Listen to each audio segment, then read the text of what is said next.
Барған жерде бағын күнім ашылсын, балалығың енді бүгін басылсын. Ақты төсеп, өз қолымен атанаң, көзде тұнған қимашасын жасырсын. Өз еліңнің пәк сенімін ақтай біл, барған жердің өз дәстүрін сақтай біл. Не айтса да сол жұртың әсіңісіп, күйеу болар, күйеуіңді жақтай біл.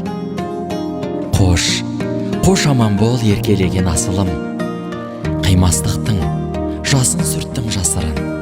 Табиғаттың берген сыйы сол болса, бір Аллаға мен өзіңді тапсырдым.